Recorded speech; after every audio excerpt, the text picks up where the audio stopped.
Welcome, Duncan. Thanks for joining us. I'll leave it over to you.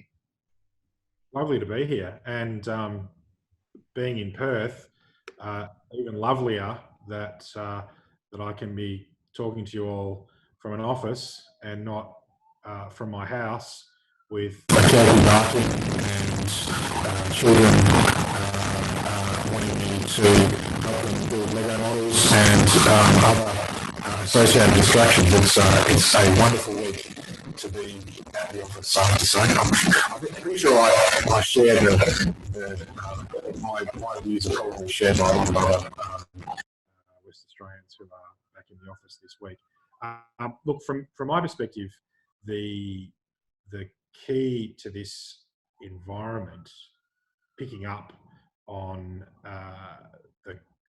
the reference earlier to John Howard's view that this will be a potentially mining-led recovery. I agree with that sentiment, and there's a few reasons why I agree with that sentiment. Basically, in the Western Australian and the resources community, we've been doing isolation as a concept pretty well since Federation. And the fact that we're good at isolation has meant that we've probably adapted to the times particularly well. But there are lessons to be learned from the way that mining and resources employers have responded to the crisis, which I think provide valuable insights to other employers. And to pick up something that Jordan talked about before, I think there's an element of newness about all of this, but at the same time, the fundamental principles of how to operate don't change, and in a curious sort of way, they are actually more emphasised by the times that we find ourselves in. So, from my perspective, the issues of hiring, resourcing from this point forward, how we go about engagement of executive and key employees really rests on three principles. The first is granular analysis. So we need to know what our workforces look like and have a really, really solid understanding of how all of that operates, which feeds very much into the comments that Jordan made before about knowing your business, and knowing your business particularly from an employment perspective. So granular analysis is the first point. The second point is understanding risks and spotting opportunities. So this is a change, as Winston Churchill said, and I actually thought that it was the Barack Obama advisor that had come up with that quote, but clearly stole it from Winston Churchill, and I think I'd go with Winston Churchill over the more recent source for the quote. But I agree with that comment as well. Don't waste a crisis. The second point is to obviously understand risk, but also spot opportunity. And the third point, and this is really important, and this really goes to the legal aspects of how to manage the times, that is keep promises. So if you apply the very simple philosophy that you will do what you say you're going to do, 99.9% of the time, that will cover you from a legal perspective, because it's all about following through on the commitments that you make. Now, to go through those points in order, the granular analysis one is really interesting, because what I've identified with the clients that I work with over the last few months has been a re-engagement with needing to understand the employment regulatory regime that people operate in. So it's really curious. Prior to the crisis becoming, world changing, probably the hottest topic in industrial relations employment law was the rise of compliance issues. So we had the underpayments at some of the big retailers and other areas. We had a increased focus, the government talking about increasing the penalty regime in relation to compliance, and a lot of our work stream at that time was coming at a compliance area. And that was really interesting because a lot of organisations had sort of become disconnected from the award system or the enterprise bargaining system, so didn't have a strong working knowledge of the minimum entitlements. And that's understandable because really they are minimum entitlements, and particularly in the resources industry, at a market level, we've been paying way above those entitlements for a long time. What's interesting about this crisis is that employers who have been paying way above the minimum have had to re-engage with those instruments and the laws that operate around them because of the need to, for example, change rosters. And we've heard Jordan talk about that in the international context, but it's also the case domestically. Many employers had to revisit their awards or agreements to understand, A, how far can we go in terms of quarantining our site and turning our site into a safe rostered environment where people can do long rosters and we can satisfy our social and legal obligations in relation to people's safety and the need for quarantine and isolation.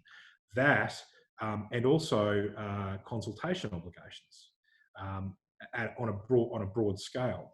Now, what's interesting about that is that you've got, through the crisis, people being forced to re-engage with their industrial instruments to understand how they work. And the third element there is of course, JobKeeper and the concept of stand down. So stand down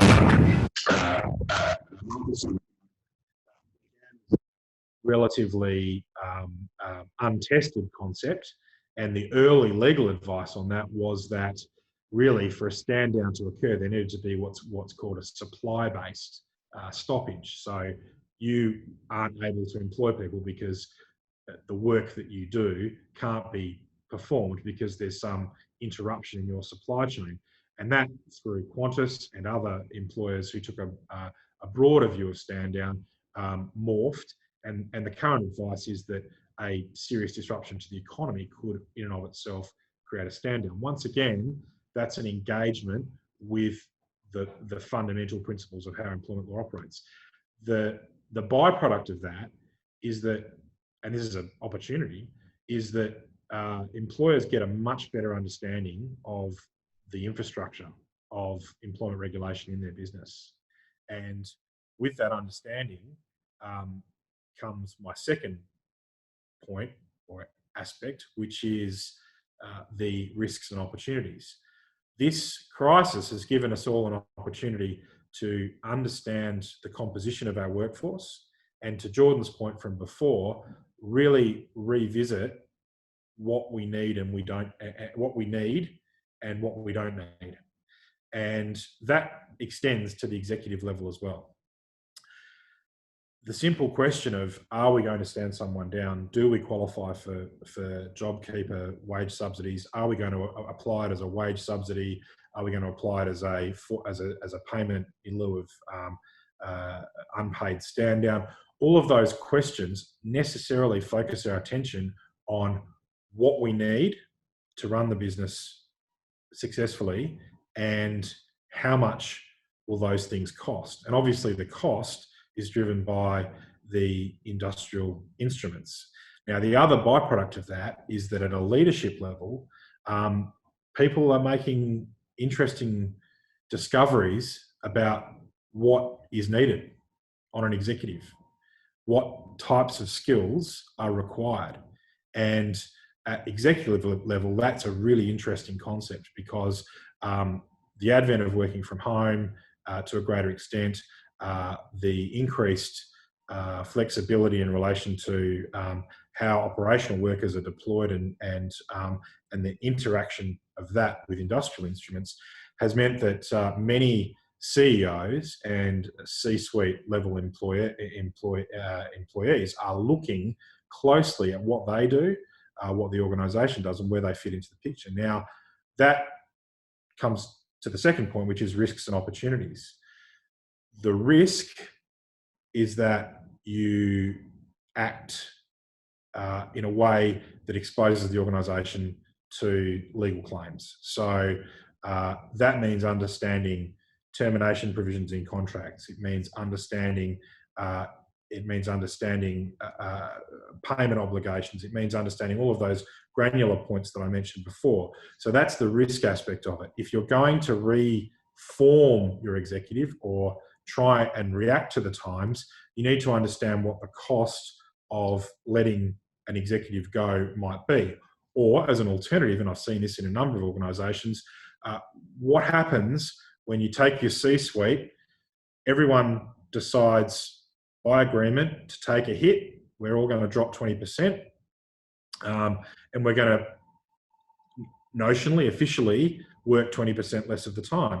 Question for the C-suite is, you might officially be working less, 20% less, but are you really working 20% less? And that's a question that's bubbling to the surface in a lot of executive level discussions. So that creates risks. Are we giving rise to claims that might be made down the track? The opportunity side of it is the talent that's available. So there's been a massive disruption. This is a little bit like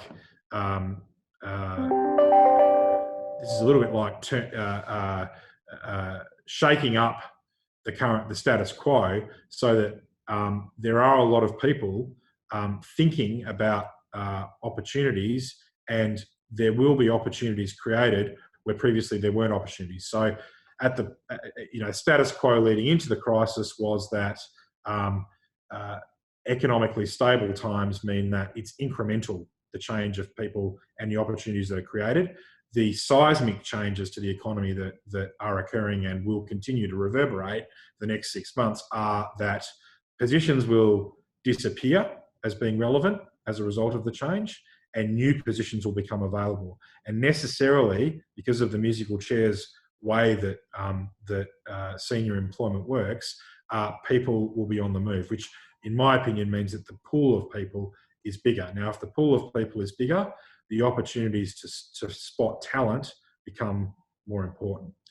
And that leads into my final point. And the final point is that we've got to keep our promises and do what we say we're going to do.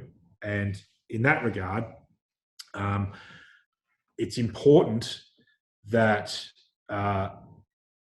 organisations that are facing unusual times, dealing with a changed business environment, don't overcommit.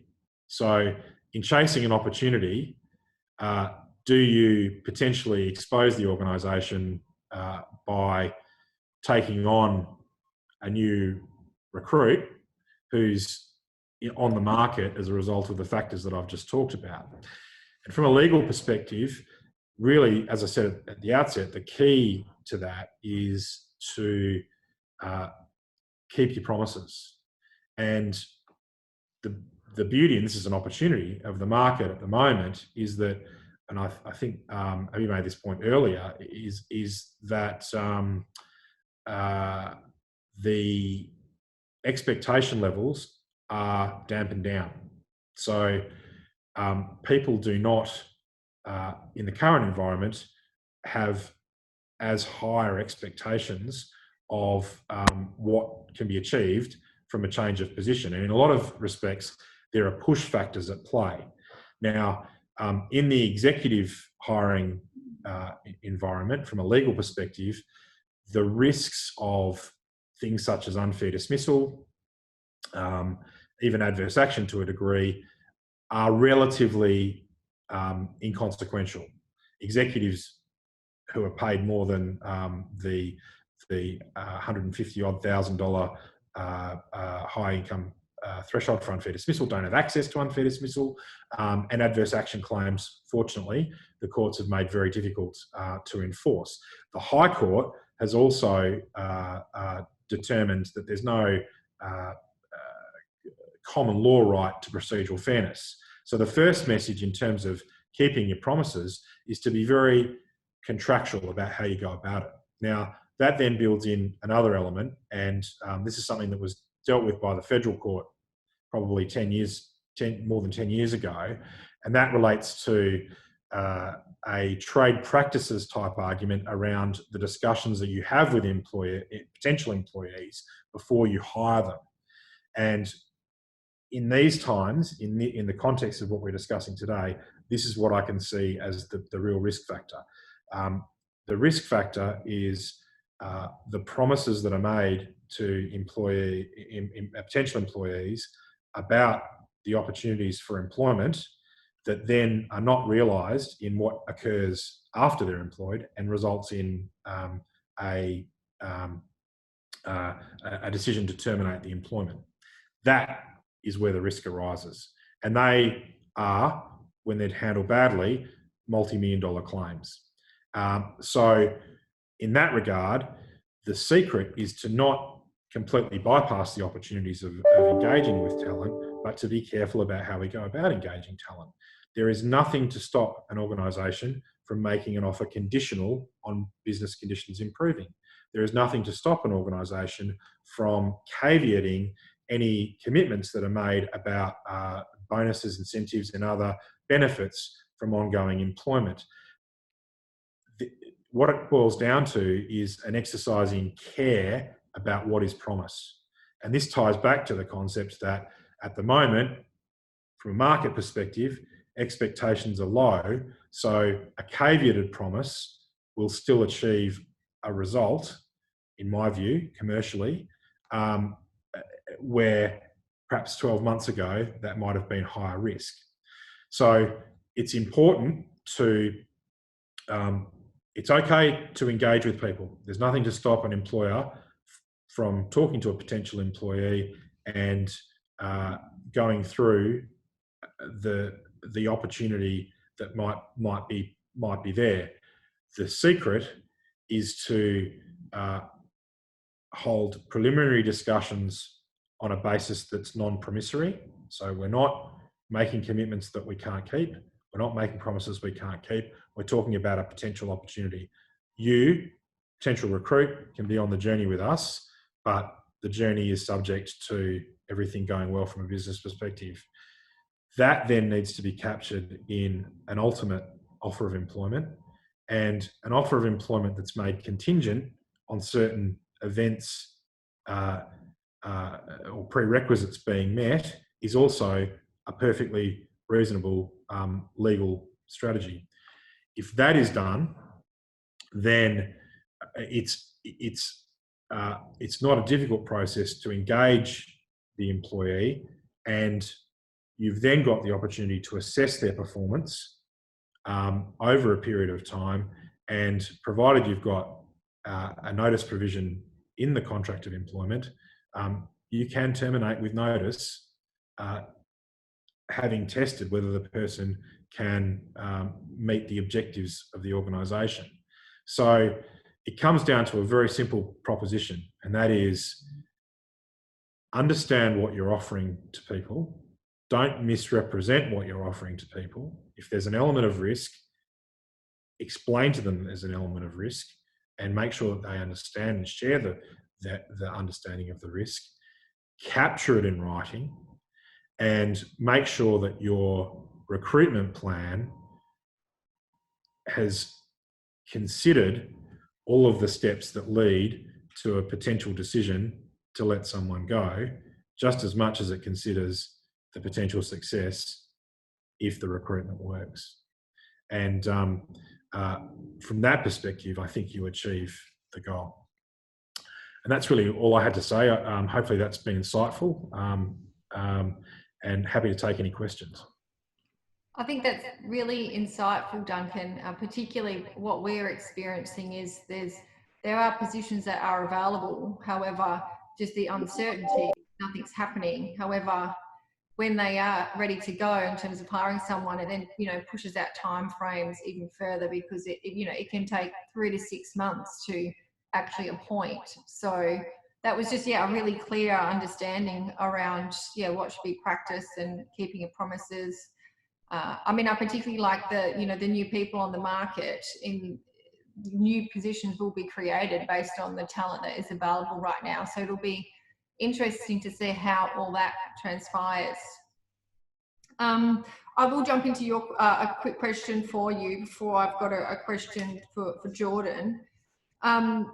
One key person has just asked, like, as an actual, from a candidate point of view, as an executive, is there any other additional due diligence you recommend that they undertake during the time of looking at employment offers? Yeah, I think that's important. And once again, this is about the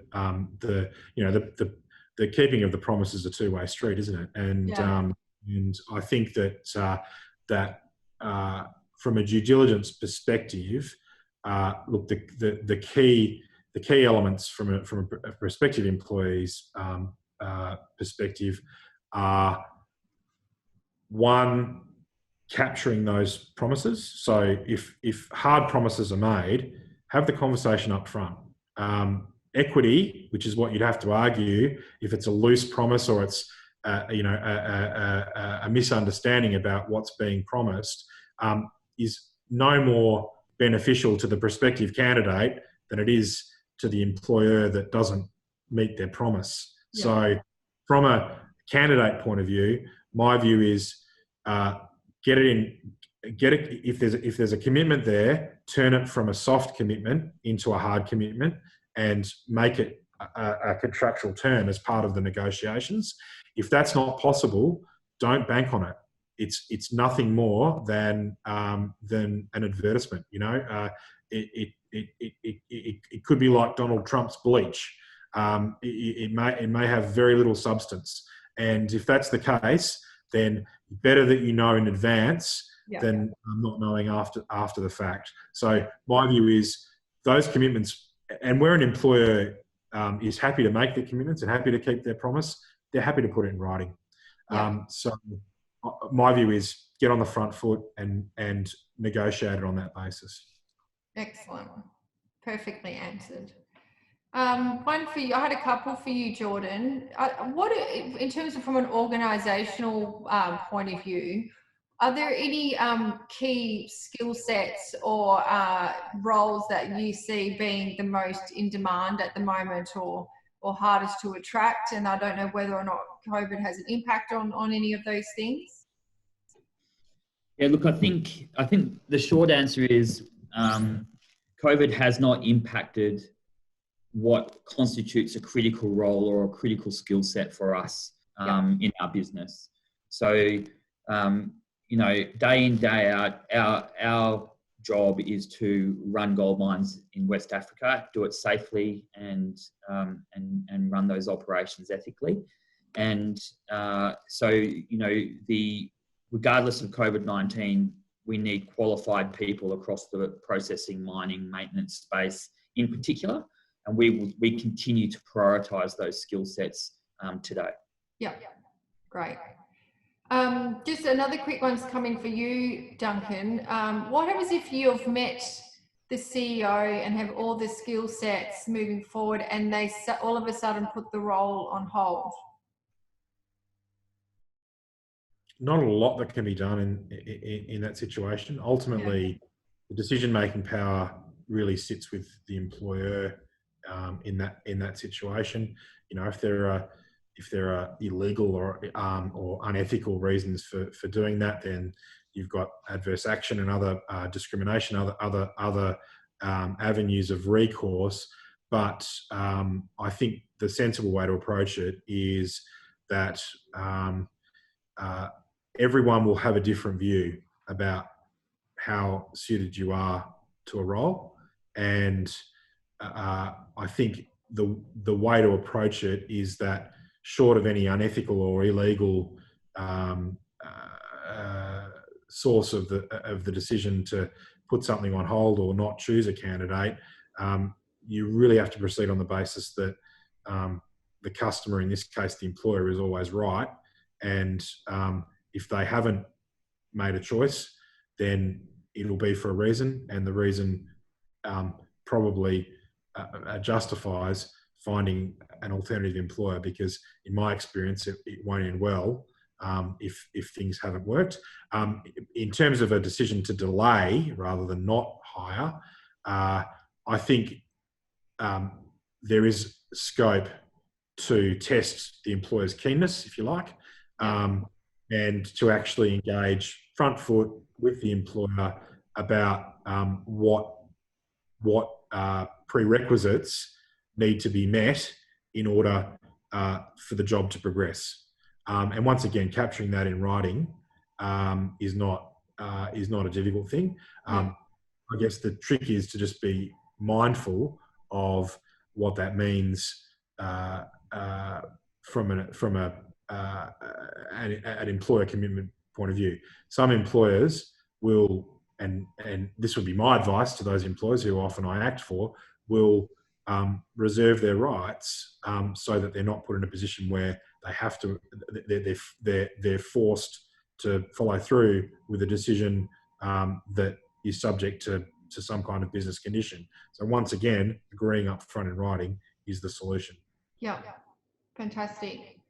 I think just in terms of rounding out the conversation today and the topics we've covered, I think from an internal company point of view, Jordan, like the decision, like your hiring decisions have remained unchanged based on COVID. There's obviously been some internal structures and rosters that certainly are have managed to be changed just based on the safety of your people.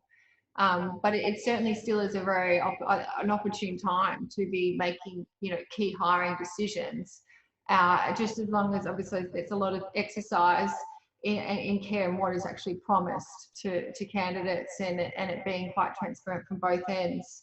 I really appreciated your comments today, Duncan. I think they were really clear around the ambiguity of a client needing to fill a role right now, and also what rights candidates have also. Thank you so much for your time today. Everyone, this is recorded, so you will have an opportunity to review it. I'll also forward you through contact details, so if anyone does have any questions or follow up, please check in with me, and I'll just do a link on our chat there as well if you wanted to provide any instant feedback to us. So thank you so much.